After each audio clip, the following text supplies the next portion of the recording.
চারপাশের কোলাহল ধীরে ধীরে স্তিমিত হয়ে আসছে। বুকের ভেতরটা কেমন যেন খালি লাগছে। শ্বাস নিতে কষ্ট হচ্ছে, খুবই কষ্ট। চোখের পাতাগুলো ভারী হয়ে আসছে। আপনি চাইছেন প্রিয়জনদের শেষবারের মতো কিছু বলতে, কিন্তু জিহ্বা যে আর নড়ছে না। শরীরটা ধীরে ধীরে পায়ের দিক থেকে অবশ হয়ে আসছে।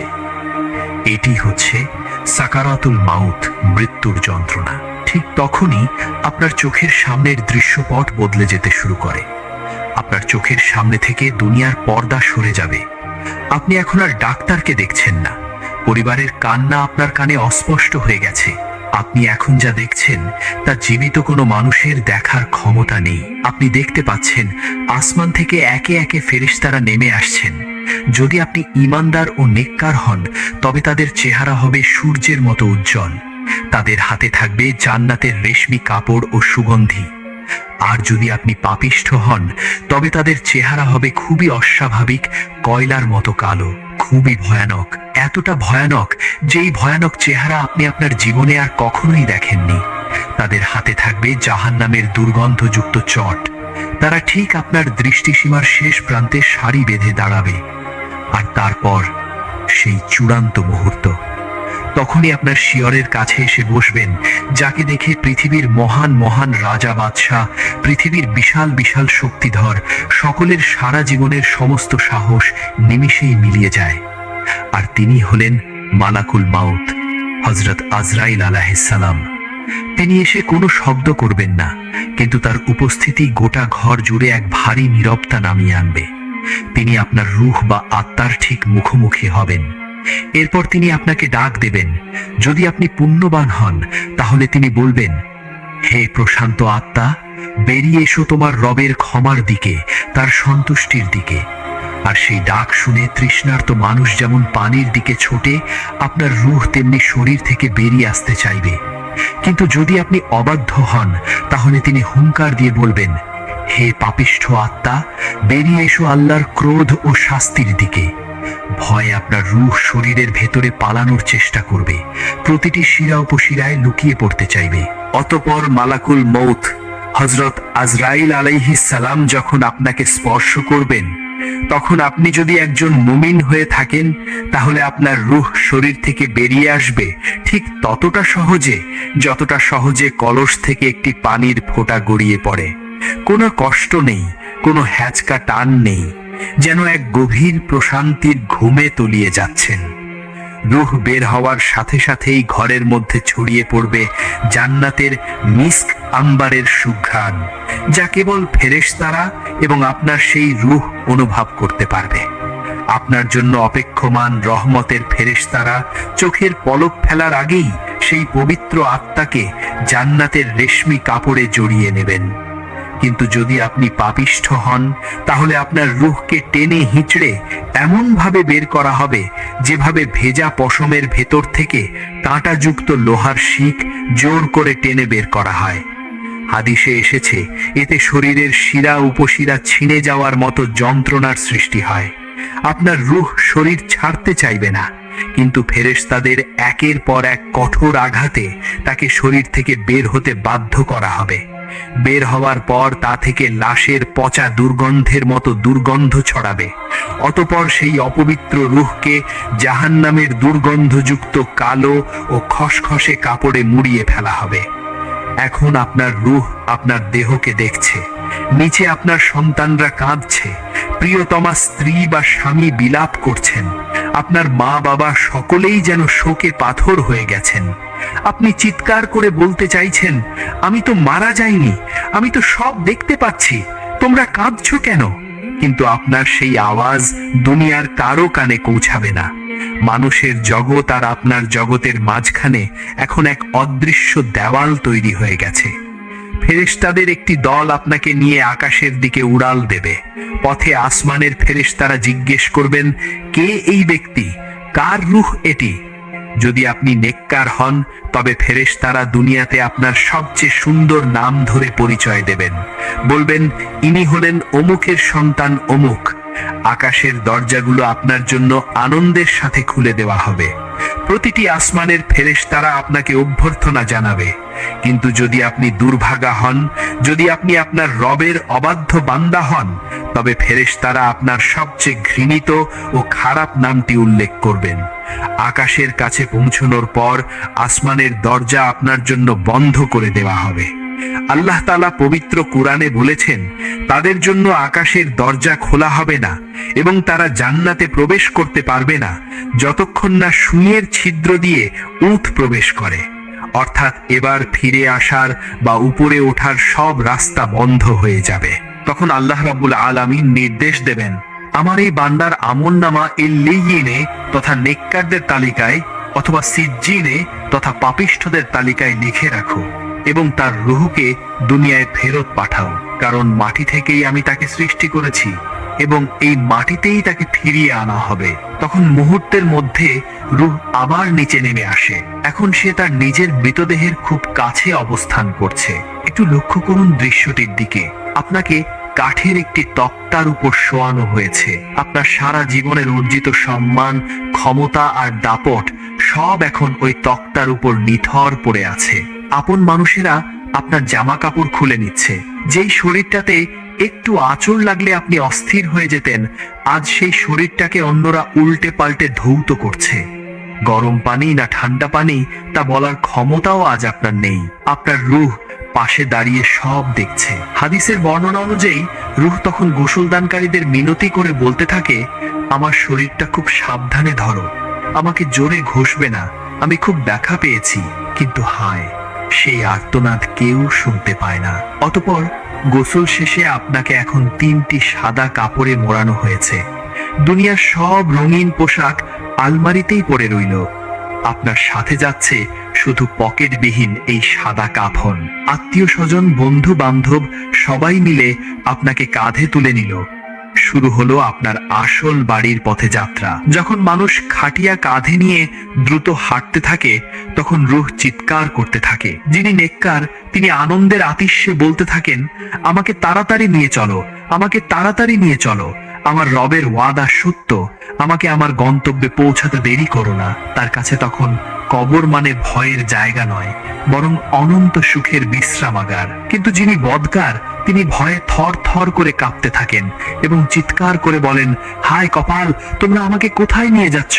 আমাকে ওই অন্ধকার গর্তে নিও না। তার এই ভয়াবহ চিৎকার মানুষ আর জিন ছাড়া পৃথিবীর সব পশু পাখি শুনতে পায়। যদি মানুষ এই আওয়াজ শুনতে পেত তবে তারা ভয়ে বেহুশ হয়ে যেত। অতঃপর খাটিয়ার কাঁধ বদল হচ্ছে, পরিচিত রাস্তাগুলো পেছনে পড়ে যাচ্ছে, সামনেই দেখা যাচ্ছে বাঁশ ঝাড় বা নির্জন কোনো স্থান যেখানে মাটি খুঁড়ে রাখা হয়েছে।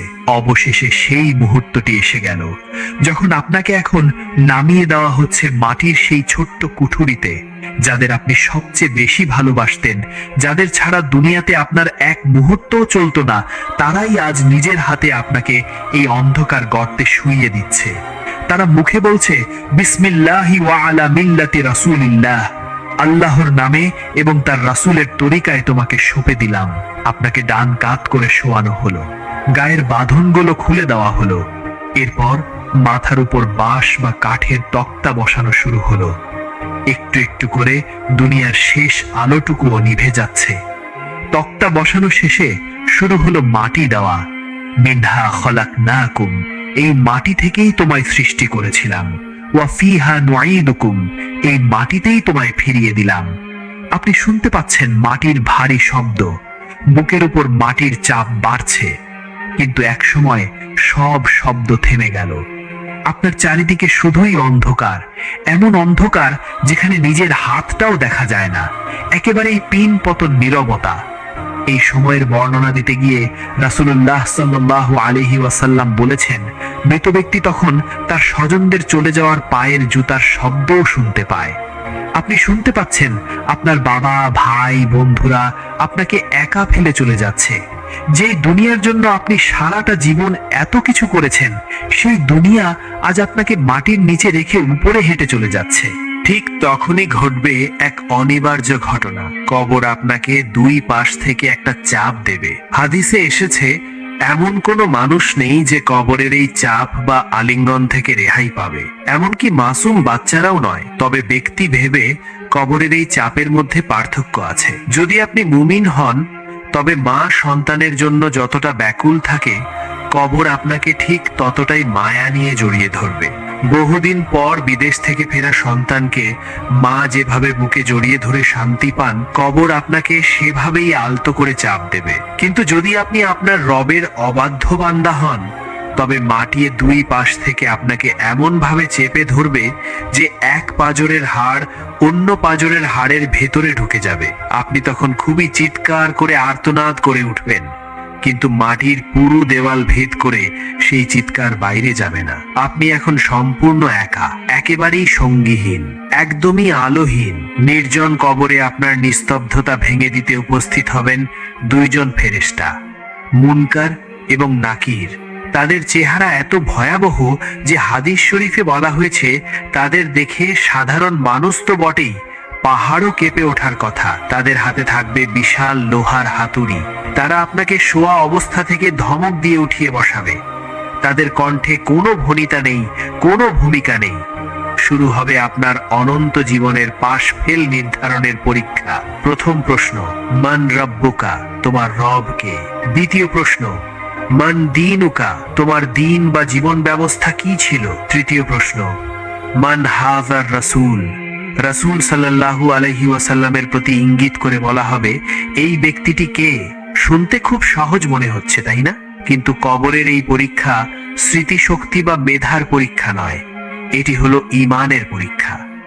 যিনি দুনিয়ায় রবের গোলামি করেছেন, যার হৃদয়ে আল্লাহর ভয় ছিল, আল্লাহ তাআলা সেই মুহূর্তে তার অন্তরকে স্থির করে দেবেন।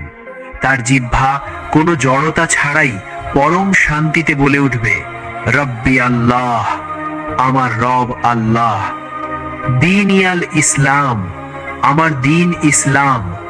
আর রসূলের চেহারা মোবারক দেখা মাত্রই তিনি চিনে ফেলবেন, ভালোবাসায় সিক্ত হয়ে বলবেন, ইনি তো রাসূল আল্লাহর, হযরত মুহাম্মদ সাল্লাল্লাহু আলাইহি ওয়াসাল্লাম।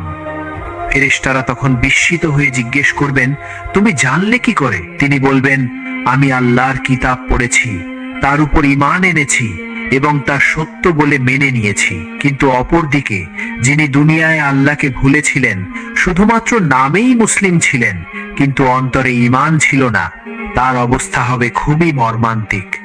তাকে যখন জিজ্ঞেস করা হবে তোমার রব কে, সে তোতলানো শুরু করবে, ভয়ে তার জিহ্বা আটকে যাবে। সে বলবে, হা হা লা আদ্রি, হায় হায়, আমি তো জানি না। মানুষকে যা বলতে শুনতাম আমিও তাই বলতাম। সে উত্তর দিতে চাইবে, দুনিয়ার মুখস্থ বিদ্যা কাজে লাগাতে চাইবে, কিন্তু তার মুখ দিয়ে কোনো শব্দ বের হবে না, কারণ এখানে জবান কথা বলে না, কথা বলে আপনার সারা জীবনের আমল। এভাবে সে পরপর তিনটি প্রশ্নেরই জবাব দিতে অক্ষম হবে। এমনকি তার সামনে রাসূল সাল্লাল্লাহু আলাইহি ওয়াসাল্লামের অবয়ব দেখানো হলেও সে তাকে চিনতেও পারবে না।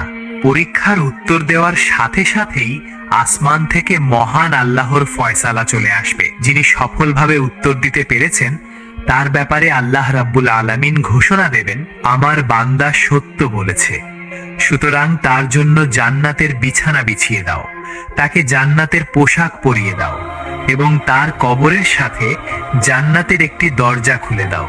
সুবহানাল্লাহ। মুহূর্তের মধ্যে সেই অন্ধকার কবরটি আর কবর থাকে না, তা যেন জান্নাতের টুকরো হয়ে যায়। জান্নাত থেকে ফুরফুরে বাতাস আর হৃদয় প্রশান্ত করার সুঘ্রাণ আসতে শুরু করে। কবরের সংকীর্ণ দেওয়ালগুলো দূরে সরতে থাকে, এতটাই দূরে সরে যায় যে দৃষ্টির সীমা যত দূর যায় কবর তত দূর প্রশস্ত হয়ে যায়।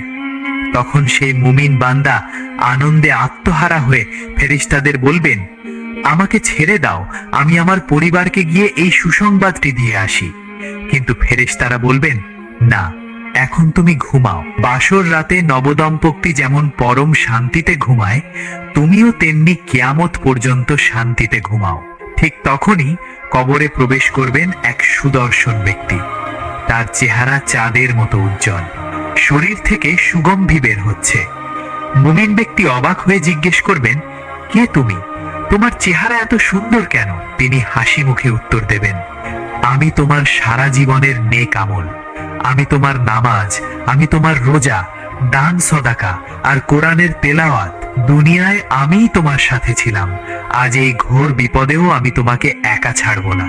সুবহানাল্লাহ। কিন্তু অন্যদিকে যিনি প্রশ্নের উত্তর দিতে ব্যর্থ হয়েছেন, তার ব্যাপারে আকাশ থেকে বজ্রকণ্ঠে ঘোষণা আসবে, সে মিথ্যা বলেছে, পৃথিবীতে সে সত্যকে গ্রহণ করেনি, পৃথিবীতে সে তার রবের চরম অবাধ্য ছিল। সুতরাং তার নিচে আগুনের বিছানা পেতে দাও এবং জাহান্নামের দিকে একটি দরজা খুলে দাও। সাথে সাথে জাহান্নামের টগবগে গরম বাতাস আর বিষাক্ত ধোঁয়া কবরে ঢুকতে শুরু করবে। কবরটি এতটাই সংকুচিত হয়ে যাবে যে তার পাঁজরের হাড়গুলো একটার ভেতর আরেকটা ঢুকে যাবে। তখন সেখানে উপস্থিত হবে এক কুৎসিত ভয়ঙ্কর দর্শন ব্যক্তি। সেই ব্যক্তির শরীর থেকে খুবই পচা এবং মারাত্মক দুর্গন্ধ বের হবে। তাকে দেখে মৃত ব্যক্তি ভয়ে চিৎকার করে বলবে, কে তুমি? কেন আমাকে ভয় দেখাতে এসেছো? সে কদাকার হাসি দিয়ে বলবে, আমি তোমার বদ আমল, আমি তোমার সেই সুদ, ঘুষ, ব্যভিচার, গীবত আর নামাজ তরক করার গুনাহ। দুনিয়ায় তুমি আমাকে বুকে জড়িয়ে রেখেছিলে, আজ আমিও তোমাকে ছাড়ব না। অতঃপর শুরু হলো এক দীর্ঘ অপেক্ষার প্রহর। একে বলা হয় আলমে বারজাখ, দুই জগতের মধ্যবর্তী এক পর্দা। কিয়ামতের সিঙায় ফুট দেওয়ার আগ পর্যন্ত সবাইকে এই জগতেই অবস্থান করতে হবে। কিন্তু এই অপেক্ষা সবার জন্য এক নয়। হাদিস শরীফে এসেছে, মুমিনের রূহ শরীর থেকে মুক্ত হয়ে সবুজ পাখির আকৃতি ধারণ করে অথবা পাখির পেটের ভেতর অবস্থান করে। তারা জান্নাতের গাছে গাছে ঘুরে বেড়ায়, সেখানকার ফল ভক্ষণ করে এবং আরশের নিচে ঝুলন্ত প্রদীপে আশ্রয় নেয়। একবার চিন্তা করুন, কিছুক্ষণ আগেই যেই মানুষটি দুনিয়ার হাসপাতালের বিছানায় যন্ত্রণায় কাতরাচ্ছিলেন, এখন তিনি জান্নাতের বাগানে পরম স্বাধীনতায় ঘুরে বেড়াচ্ছেন। সেখানে তার সাথে সাক্ষাৎ হয় আগে মৃত্যুবরণ করা আত্মীয় স্বজনদের রুহের সাথে।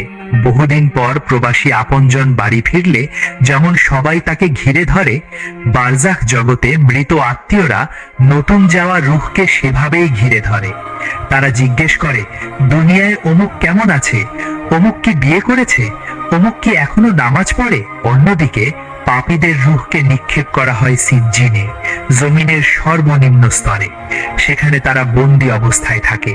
তাদের জন্য না আছে কোনো মুক্তি, না আছে কোনো সংবাদ, শুধুই অপমান আর লাঞ্ছনা। তবে এই 24 ঘন্টার পর একটি অদ্ভুত যোগাযোগ ব্যবস্থা চালু থাকে। আপনার আমলনামার খাতা বন্ধ হয়ে গেলেও একটি জানালা খোলা থাকে। আপনি কবরে শুয়ে আছেন, হঠাৎ দেখলেন আপনার কবরের আযাব কমে যাচ্ছে অথবা জান্নাতের নিয়ামত বেড়ে যাচ্ছে।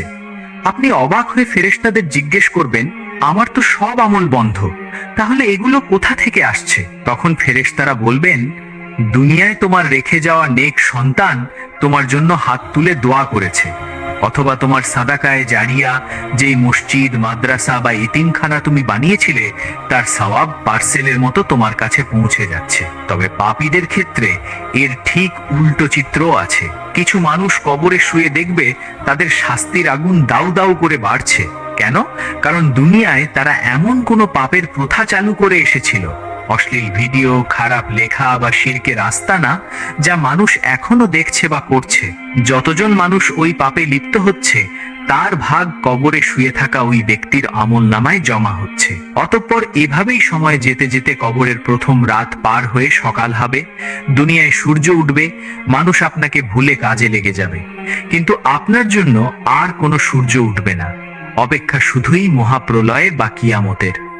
এভাবেই কেটে যাবে কবরের প্রথম 24 ঘন্টা।